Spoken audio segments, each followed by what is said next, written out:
I welcome back to online class of Secretary School. Myself P.S. Kushwaha. Physics of class 12th.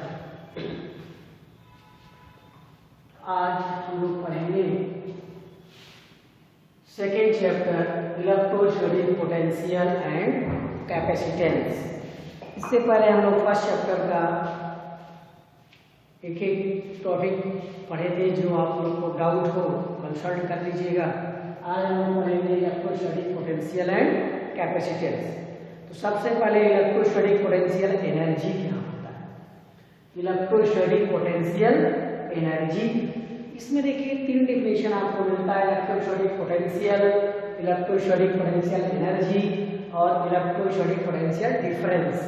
तो first आप आपको बता दें electrostatic potential क्या होता है। इलेक्ट्रोस्टैटिक पोटेंशियल होता है work done bringing unit charge, work done bringing unit positive charge from infinity to that point known as electrostatic potential. किसी भी यूनिट चार्ज को इनफाइनाइट से दैट पॉइंट तक लाने में जो वर्क डन होता है वो आपका इलेक्ट्रोस्टैटिक पोटेंशियल कहलाता है। इलेक्ट्रोस्टैटिक पोटेंशियल को हम लोग V से डिनोट करते हैं। V होता है W/Q। Work done bringing a unit positive charge from infinity to that point known as electrostatic potential. इसकी यूनिट जो होती है W है तो जूल होगा, Q है तो कूलम होता है, जूल पर कूलम। अब देखिए जैसे आपको वर्क डन निकालना है तो वर्क डन के लिए आपको पढ़ाया गया है F dx होता है और F की वैल्यू आप पढ़े हैं Q into E होता है। अगर आप dW लिखें तो F dx मिलेगा। अगर इनफाइनाइट से दैट पॉइंट लाएंगे तो जो W होगा वो इंफिनिटी टू दैट पॉइंट, मान लीजिए कोई पॉइंट हमारा R है, वहां तक लाना है, F dx रहेगा, डॉट होगा। अब इंफिनिटी से इधर लाएंगे मतलब अपोजिट डायरेक्शन में, यानी डॉट हटेगा तो यहाँ पर क्या लगेगा cos 180। तो अब क्या हो जाएगा, ये cos 180 डिग्री की जगह क्या आ जाएगा, माइनस आ जाएगा। तो आपको मिल जाएगा माइनस F dx।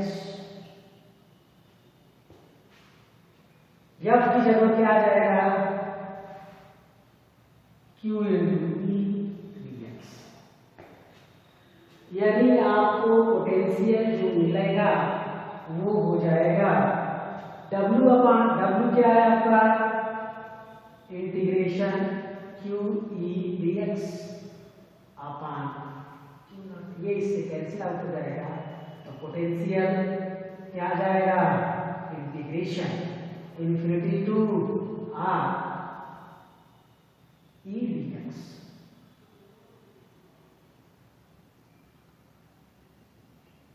ये आपका cos 180 की जगह माइनस आता है तो इस माइनस को आप यहाँ यूज करेंगे, माइनस इंफिनिटी से R इंफिनिटी टू R, यहाँ इंटीग्रेशन हो जाएगा, ये माइनस बाहर हो जाएगा। तो अगर ये इंटीग्रेट करेंगे, इलेक्ट्रिक फील्ड आपने सेकेंड चैप्टर फर्स्ट चैप्टर में पढ़ा। इलेक्ट्रिक फील्ड को अगर आप इंटीग्रेट कर देंगे dx के रिस्पेक्ट में तो हमें क्या मिलेगा, इलेक्ट्रोस्टैटिक पोटेंशियल मिल जाएगा। इसी सेंस में इलेक्ट्रोस्टैटिक पोटेंशियल एनर्जी होगा। इलेक्ट्रोस्टैटिक पोटेंशियल एनर्जी क्या होगा, work done bringing a charge. यहाँ पर आपका यूनिट चार्ज नहीं होता, कोई भी चार्ज होगा, इनफाइनाइट से किसी पॉइंट तक लाने में जो वर्क डन होगा वो आपका इलेक्ट्रोस्टैटिक पोटेंशियल एनर्जी कहलाता है। यानी एनर्जी सीधे सीधे वर्क डन के बराबर हो जाता है। तो इलेक्ट्रोस्टैटिक पोटेंशियल एनर्जी को हम U से डिनोट करते हैं। ये सीधे सीधे जो वर्क डन होता है उसके इक्वल हो जाता है। अब देखिए जो इलेक्ट्रोस्टैटिक पोटेंशियल एनर्जी है वो U होता है, ये वर्क डन के बराबर होगा। यानी इनफाइनाइट से किसी भी चार्ज को दैट पॉइंट तक लाने में जो वर्क डन होगा वो कैसे स्टोर हो जाएगा? इलेक्ट्रोस्टैटिक पोटेंशियल एनर्जी के फॉर्म में स्टोर हो जाता है। यानी वर्क डन आप निकालेंगे तो अभी अभी आपने वर्क डन निकाला था, क्या आया? QEdx माइनस, ये किसके बराबर हो जाएगा? या इसको हम लोग बाहर करते हैं इन्फिनिटी से r, ये आपका इलेक्ट्रोस्टैटिक पोटेंशियल एनर्जी, यानी यही वर्क डन के बराबर होता है। तो इलेक्ट्रोस्टैटिक पोटेंशियल और इलेक्ट्रोस्टैटिक पोटेंशियल एनर्जी में एक रिलेशन हो गया, तो आप V is equal to electrostatic potential upon कर सकते हैं।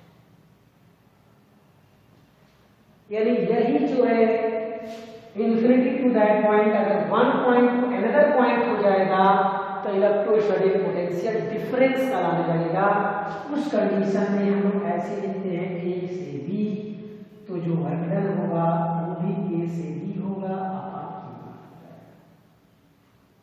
इसे कहा जाता है इलेक्ट्रोस्टैटिक पोटेंशियल डिफरेंस, यानी work done bringing a unit positive charge from one point to another point known as electrostatic potential difference.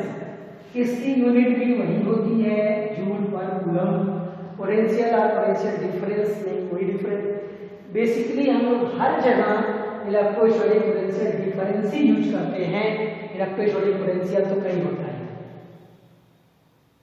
वो भी इनफाइनाइट से दैट पॉइंट होता तो दो पॉइंट का डिफरेंस ही हो गया। इसका मतलब इलेक्ट्रोस्टैटिक पोटेंशियल डिफरेंस वहां पर भी कैलकुलेट किया जाता है। तो दो चीज आपने पढ़ा, इलेक्ट्रोस्टैटिक पोटेंशियल एनर्जी और electrostatic potential difference. Electrostatic potential जो होता है वो स्केलर क्वांटिटी होता है। इलेक्ट्रोस्टैटिक पोटेंशियल क्या है? स्केलर क्वांटिटी है, और एनर्जी भी स्केलर क्वांटिटी होता है। अब आपको बता दिया जाए पोटेंशियल डिफरेंस के बारे में। जैसा मैंने बताया कि इलेक्ट्रोस्टैटिक पोटेंशियल डिफरेंस क्या होगा, तो work done bringing unit positive charge from one point to another point known as electrostatic potential difference. Clear? इसकी भी यूनिट जूल पर कूलम होती है। अब आप पढ़ेंगे electric potential due to point charge. Calculate किया जाए electric potential due to point charge.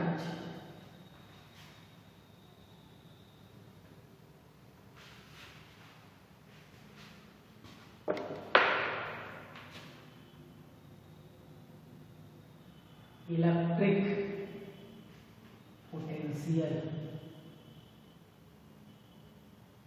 Due to point charge.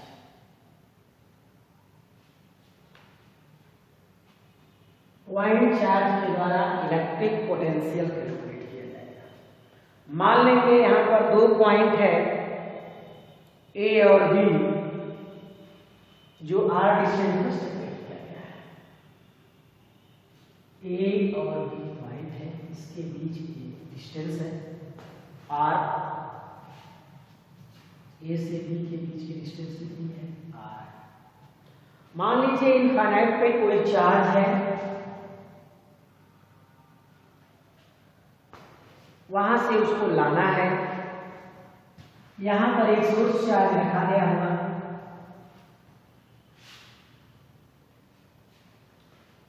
Q not, ये इनफाइनाइट है।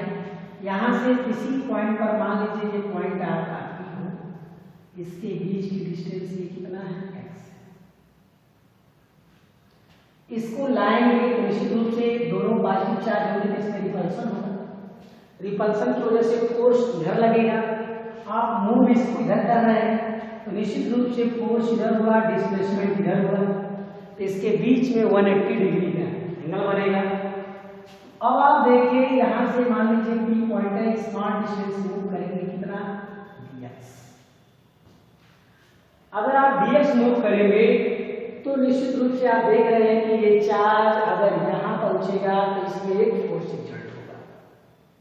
तो इसका स्टेटमेंट बनाइए, देखिए consider a point charge q placed at a point a, let a unit positive charge at point p at a distance x, force exert between the two charges is क्या होगा बताइए?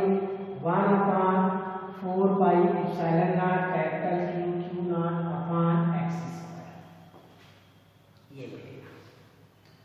अब आपको वर्क डन निकालना है। Work done moving a small distance, ये तो force हो गया। Work done moving small distance dx क्या हो जाएगा? dw equal to f dx होता है, f डॉट dx। इसका मतलब f और dx के बीच में कितने डिग्री का एंगल? 180 डिग्री। cos 180 माइनस होता है, dw की वैल्यू मिलेगी माइनस f dx। ये आपका वर्क डन हो गया। निकालना हमने क्या है? इनफाइनाइट से r, f की वैल्यू रखा जाए तो जो वर्क डन होगा वो माइनस इंटीग्रेशन इनफाइनाइट से कहां तक लाएंगे हम? r पर। यहाँ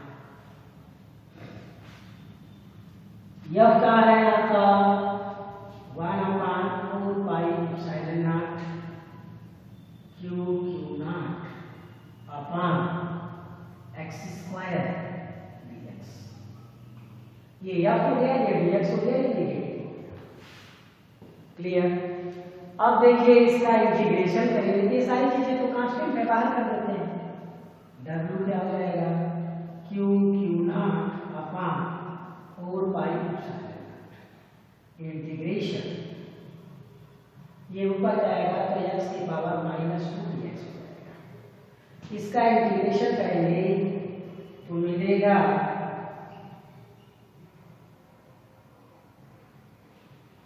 x की पावर -2 + 1 यानी -1 अपॉन -1 इनफिनिटी से r। ये माइनस इसको कर देगा प्लस, तो सीधे सीधे जो वर्क डन मिलेगा Q not upon 4 pi epsilon not r हो जाएगा। और आपको पता है electrostatic potential work done bringing a unit positive charge होता है, यानी potential V equal to W upon Q। ये आ जाएगा आपका Q not upon 4 pi epsilon not r। Q not से Q नॉट कैंसिल आउट हो जाएगा, तो पोटेंशियल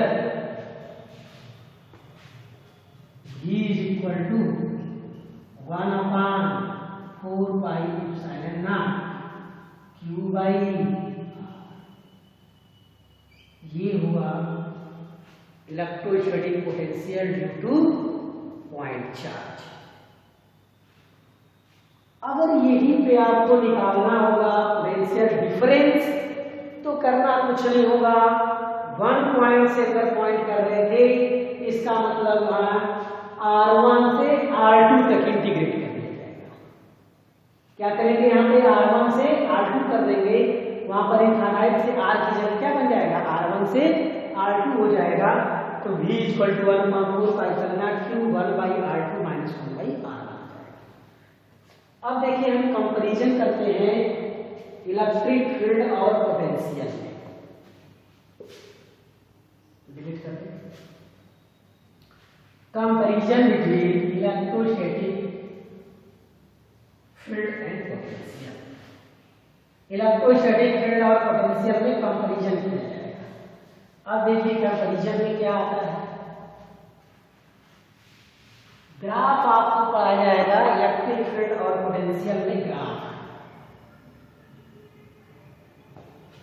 देखिए इलेक्ट्रिक फील्ड जो था 1/4 pi epsilon not Q upon R square, और पोटेंशियल अभी आपने पढ़ा 4 pi epsilon not Q by R है। इन्हीं दोनों को कंपैरिजन करता है बायोग्राफिकल में।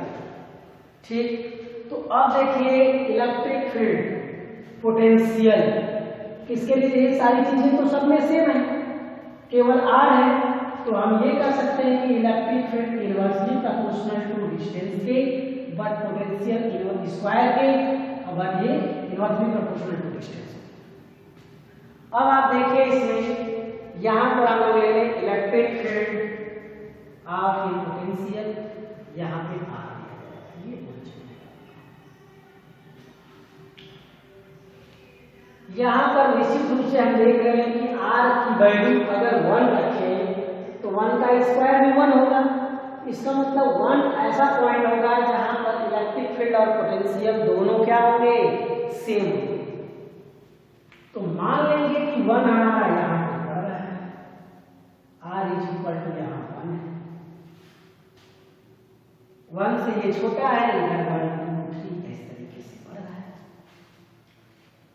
तो 1 ऐसा पॉइंट होगा जहां पर इलेक्ट्रिक फील्ड और पोटेंशियल दोनों सेम होंगे।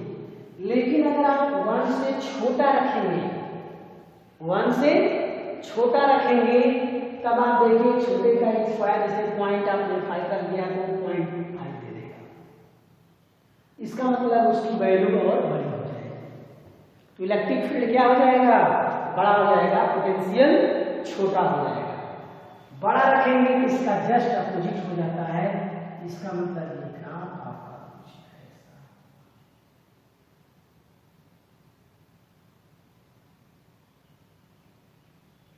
यहां पर ये इलेक्ट्रिक फील्ड होगा, यहां पर इलेक्ट्रिक फील्ड नीचे हो जाएगा, यहां पर पोटेंशियल ये है, ये पोटेंशियल और ये घट करके जाके कहीं ना कहीं आपस में बस आपको ध्यान क्या रखना है कि 1 एक ऐसा पॉइंट होगा जिसपे इलेक्ट्रिक फील्ड और पोटेंशियल दोनों क्या होंगे, बराबर होंगे। क्लियर। अब हमें पढ़ना है electric potential due to system of point charge. Electric potential due to system of point charge.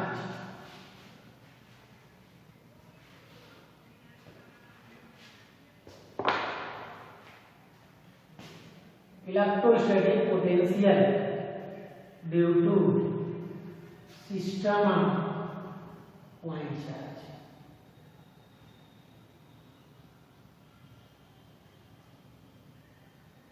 बहुत सारे चार्ज होंगे, सबके द्वारा हमें इलेक्ट्रोस्टैटिक पोटेंशियल निकालना है।